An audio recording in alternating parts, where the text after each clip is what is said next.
Do this to get over stress. Hi, my name is Dr. Meghana Dikshit. I'm the author of the book You Matter and founder The Mantra. Today I will talk about certain things that you can use on everyday basis in your life to overcome stress. What is stress? Stress is your body's response to cope up with the challenge or threat that your body, your brain is perceiving. There are three kinds of stress all of us go through. But we focus on these particular two stress majorly in our life, and the third one we ignore a lot. So I'm going to focus on all the three today to explain you how these three different stress can affect your body, your brain and your life in turn. The first stress that we all know about is a physical stress. What's a physical stress? Sometimes you go through the trauma, fall, strain. Physically your body goes into the wear and tear. But it's not just that you are over-exercising, or it's not about you're overactive in your body, that's where you go through the stress. Stress could also come through if you have a very sedentary lifestyle. If you're sitting all the time, that also can cause stress in your body. The second kind of a stress that we all know about is a chemical stress. What's a chemical stress? Where your body goes through some sort of a chemical imbalance. There are 80 different kinds of chemicals we have in our body. These chemicals act like fuel for your body to do everything that you're doing in your life right now. So these chemicals, if they go in imbalance and if the homeostasis of your body is thrown out, that's where you go through the chemical stress. Now the chemical stress could come from toxic environment, toxic foods, diet, smoking, alcohol, usage of drug and all those things. It produces toxicity in your body. And that can cause inflammation. It can also, the chemical stress can also come from bacteria, viral infections, fungal infections, these external inputs that you get into your body.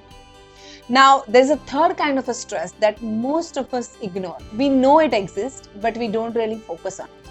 And that stress is your emotional stress. What is emotional stress? Emotional stress could be you facing challenges emotionally in your life. That could be external environment, like, you may have stressors like traffic. You may be going through some sort of a loss, or maybe EMIs, maybe going through a workplace stress, or having a difficult boss or a spouse, or going through some sort of a challenge in terms of coping with some situation that's there in your life right now. Emotional stress also can come from your past. If you've gone through some sort of a traumatic event in the past and that event is registered in your brain as a painful event, and even when you look back on your life, that event really pops up as a very, very negative, or it makes you feel not so good about yourself. And those events can also cause a regular emotional stress in your space. And most of us ignore this emotional stress, thinking that things will be okay on its own, or we love to shove it under the carpet because the society teaches you not to focus on emotions. If you're focusing too much of emotions, they call you emotional or you're weak. And most of us ignore this emotional stress. Today I want to talk to you about all of these. When any of this stress, like a physical stress, emotional stress, chemical stress, when it is there in your body for a long period of time, it starts damaging your body. Your body goes through a lot of wear and tear. Your entire body depends on autonomous nervous system. Autonomous nervous system has got two subcategories of systems, which is sympathetic nervous system and parasympathetic nervous system. Parasympathetic nervous system is generally active when you are in a resting phase. But imagine when you are under stress. Under stress, what happens is there's another system, which is sympathetic nervous system. Sympathetic nervous system is a system of stress. Every time you go through a stress or there's a trigger in your space, this system activates. This is a system of fight and flight response. This is a system when activated, you don't feel hungry. There's no time to rest. There's no time to eat, drink. This is the time only to run or fight back. And every time your sympathetic nervous system is active, there's a release of adrenaline and cortisol in your body. These stress hormones are something that gives you the energy to fight or run. Now imagine if you want to fight with someone, or if you want to run away from the situation or somebody, then where do you need the energy? In your hands, in your legs. So your entire body's energy is diverted towards your extremities. Your major organs are in your stomach, in your viscera, in abdomen, but the energy is not there. And when you have a perpetual stress in your space, what happens is the energy is all the time diverted towards your extremities, taking away the energy from your body organs, the vital body organs. And when that happens for a long period of time, you invite disease in your life. And that's where the stress is actually causing so much problem in your space. Without realizing, slowly you fall in the trap of endocrine system disorders like thyroid, diabetes, PCOD. You fall into the immunity suppressing disorders like autoimmune disorders, cancer, asthma, bronchitis. All of these things happen in your space because of stress, and we ignore it so easily. It's like, you're sitting in the car and you are 24/7 pressing the accelerator of the car. Imagine what's going to happen to the car's machine. It's going to break down, right? It's not going to continue to be as it was. It's not going to be new. It will need servicing. Similar is your body. Your body is like a machine. And if your body goes through this constant pressing of accelerator of sympathetic nervous system, you're going to experience a lot of wear and tear in the long run. If your body is not functioning to the best, can you then really take actions to achieve the success that you want? The answer is no, right? So then what do we need to do? Because the life that we are leading right now is obviously the lifestyle, the amount of work that we do, the things that are happening in your world right now are quite stressful. So then when we know that we are having this stress in our life, we must take care of ourselves on everyday basis. Now, I want to today talk to you about some of the herbs that you can take in your life. They are called as adaptogens. Adaptogens are the herbs which you can call as stress vaccine. If you are like how when you have some viral infection, you've taken some vaccines as a child, it has actually helped you to overcome that problem, or it actually helped you. The intensity of that virus has reduced in your body, right?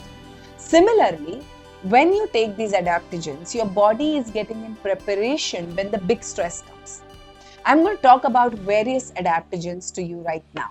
And I want you to take your pen and paper out so that you can make a note of these adaptogens.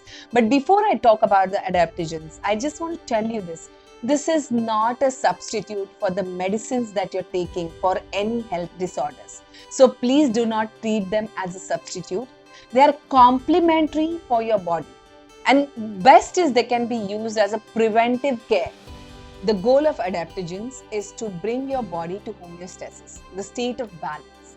Adaptogens are typically found in Ayurveda and Chinese functional medicine. These are some of the herbs that you can use in various forms to take care of your hypothalamus, pituitary and adrenal axis, which actually the HPA axis, which takes care of your body's response towards the stress you are facing. Now, I'm going to talk about some of the adaptogens. I'm going to give you the list of adaptogens that can actually help you in various ways. Typically, the adaptogens help you in terms of if you're too stressed and if there is high levels of cortisols in your body, adaptogen can actually help you reduce the cortisol in your body to bring the balance back. Or if you're feeling constant fatigue due to the low levels of cortisol, the adaptogen can bring the cortisol up to make you feel in balance. So take your pen and paper out. I'm going to give you the list of adaptogens that are available easily in the market in the form of powders, in the form of teas, in the form of capsules and tablets that you can incorporate in your daily routine to take care of your stress. First one, ginseng. It's also called as qi tonic in the Chinese medicine. And this herb particularly is used for improving immunity, bringing back balance to your body. It is also used to calm your nerves, release the stress. It also improvises memory and promotes sleep. Second one is ashwagandha. It is also called as Indian ginseng. Now, ashwagandha actually helps to calm your nerves. It works on the nervous system. It also promotes good deep sleep and it helps in the muscle power. Third, tulsi. Who doesn't know tulsi? Holy basil. It's so popular in our country and it is really, really revered and it has got so many religious values. The reason behind it is it really helps in your digestion and lung issues. It alleviates your physical and mental stress. Fourth, Brahmi. Brahmi helps in balancing your nervous system. It helps in concentration, improving cognitive functions like alertness, focus, and attention. Fifth, licorice or Jeshtimat. It is popularly used in respiratory tract disorders. A lot of times when you use Jeshtimat, it also helps in balancing your immune system, strengthening your inner power so that you can fight back with the chemical stress. Sixth is Moringa. You must have heard this herb because it's become very popular recently.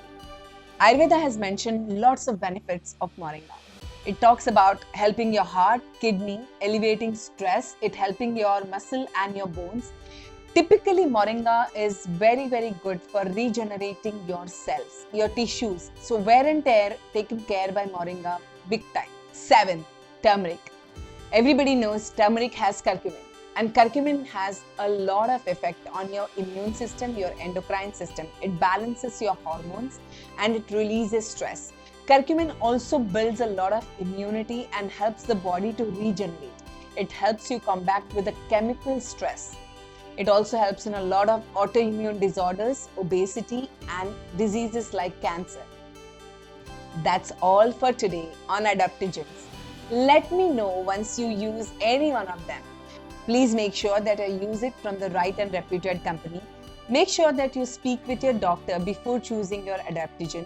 And please remember that this is not a substitute for any of your medicine. Make sure that you watch this video again. Share it with people, those who are stressed. Subscribe to this channel and like the video.